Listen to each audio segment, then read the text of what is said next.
जय हिंद मेरे प्यारे साथियों, मैं राजेंद्र आप सबका स्वागत करता हूं पावर ऑफ एजुकेशन के इस प्लेटफॉर्म के ऊपर, जहां पर मेरे प्यारे साथियों आपको पता है वो बेहतरीन इंपॉर्टेंट क्वेश्चन चल रहे हैं जो हर बार एग्जाम में पूछे जाते हैं, हर बार पूछे जाते हैं भैया। हर यूनिवर्सिटी पूछती है। देखिए धार्मिक, हमने लास्ट क्लास में भैया जाना किस किस के बारे में जाना, राजनीति के बारे में जाना, फिर हमने जाना सामाजिक के बारे में आदिकाल के, अब जानेंगे आदिकाल के धार्मिक व्यवस्था के बारे में भैया क्या चीज़ थी। इंपॉर्टेंट है, बेहतरीन क्वेश्चन है, हर बार पूछे जाते हैं। आपको पता होगा कि सर 8 × 2 यानी 60 नंबर का काम सीधा डायरेक्ट आता है, और मैं चाहूँगा भैया ये 16 नंबर आपके कटने नहीं चाहिए। ठीक है, चलिए बात करते हैं।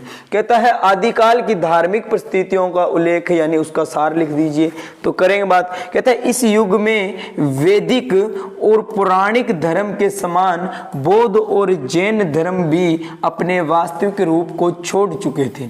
भैया इस युग में क्या बात चल रही है कि किसके समान, यानी जैसे वैदिक पौराणिक था वैसे ही क्या हुआ कि बौद्ध और जैन धर्म के जो थे वो क्या है अपनी वास्तविक जो उनका खुद का रूप था उसको क्या है छोड़ चुके थे। जैसे शंकराचार्य के प्रबल प्रहारों के फलस्वरूप बौद्ध धर्म भी जंतर मंतर तथा तंत्र की सीधियों के चक्कर में फंस गया। यानी शंकराचार्य के भैया बात चल रही है शंकराचार्य के बारे में, गुरु शंकराचार्य के प्रबल प्रहारों के फलस्वरूप बौद्ध धर्म क्या है जंतर मंतर तंत्र की सीढ़ियों में भैया फंस गया था।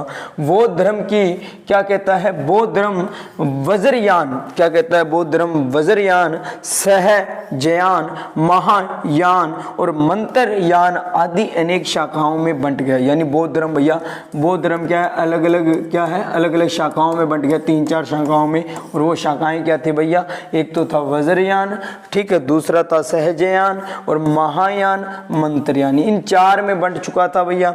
अब क्या कहता है अनेक शाखाओं में बंट गया, ठीक है। ये सभी अपने वास्तविक आदर्श रूप को त्याग चुके थे। यानी अब भैया मान लो एक घर है, घर में 5 सदस्य हैं। अब घर में 5 सदस्य हैं तो भैया पांचों ही अलग अलग बंट जाए। वो कहता मैं भैया अब पांचों की पांचों खाना बनाएंगे, पांचों ही सब्जी लेके आएंगे। पहले एक सब्जी में काम चल जाता था, खर्चे बढ़ गए। उसी तरीके भैया ये भी बंट चुका था। तो भैया जो एकता थी वो समाप्त हो चुकी थी, और एकता समाप्त हो गई तो भैया नुकसान होना शुरू हो गया था, संभाविक सा हो गया था, ठीक है। और सीधियां प्राप्त करने के लिए गुप्त साधनाओं में जुड़ चुके थे। यानी अब एक दूसरे से ऊपर उठना चाहते थे, सारे अलग अलग बंट गया। वो चाहता था मैं इससे ऊपर उठूं, वो चाहता मैं इससे ऊपर उठूं। यानी इसके लिए भैया जितने जो दूसरे को गिराने के लिए जो कर सकते हैं ना वो सारा कुछ करने लगे। विशेषकर ये लोग निम्न वर्ग की नारियों के साथ क्या करने लगे, भोग सकते भैया उनके साथ एक तरीके का अत्याचार करने लगे। आचारहीनता और चमत्कार प्रदर्शन को अपनाकर ये लोग जनता को ठगने लगे थे। यानी अब यहाँ पर क्या होने लगा भैया, क्या आचारहीनता और भैया थोड़ा मोटा चमत्कारी जादू टूना करने लगे, और उससे क्या है वहां के लोगों को ठगना शुरू कर दिया था।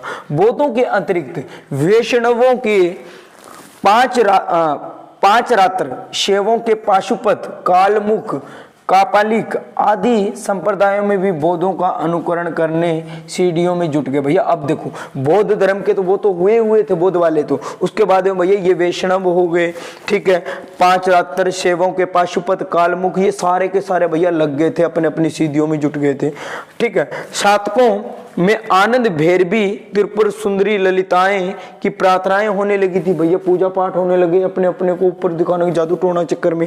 जैन संप्रदाय में इस प्रकार के तांत्रिक वामाचार का प्रचार बढ़ने लगा था। अब भैया क्या होने लगा, जैन में भी क्या होने लगा, जैन संप्रदाय में इस चीज का क्या है प्रचार बढ़ने लगा, ठीक है। अब कहानी में ट्विस्ट और बहुत बेहतरीन रहने वाला है, सुनते जाइए बस, मजेदार रहेगा। आगे देखिए बढ़ने लगा। इस प्रकार से क्या होने लगा, समाज का एक बहुत बड़ा वर्ग इन वामचारियों की चंगुल में फंस गया था।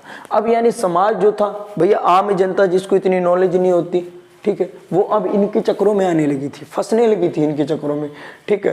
पहले तो नाथ योगी भी क्या करते थे, वज्रयानियों की तांत्रिक उपासना का अनुकरण करने लगे थे, परंतु गुरु गोरखनाथ ने इस संप्रदाय में योग की प्रतिष्ठा स्थापित की तथा संयम और सदाचार का प्रतिपादन किया।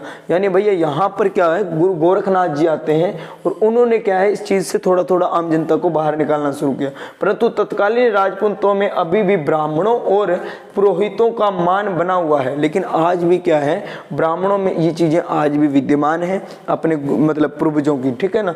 शंकराचार्य, रामानुजाचार्य, निर्वाकोचार्य आदि ने अपने अपने सिद्धांतों का प्रचार तो इस युग में ही किया है। कौन से युग में? इसी युग में किया है, परंतु उनका अनुकरण आगे चलकर भक्ति काल में हुआ। लेकिन उसको समझा कब किया था भैया? भक्ति काल में उसको अनुकरण किया गया, समझे। दूसरी ओर हिंदुओं में आचार विचार, व्रत, पूजा आदि की पुरातन पद्धति अभी भी चल रही है। आप समझते हो, व्रत रखते हैं शिव शंकर का, भोलेनाथ का, ठीक है, करवा चौथ का, ये सारे व्रत पद्धति पूजा पाठ आज भी करते हैं भैया, हिंदुओं में तो आज भी चल रही है।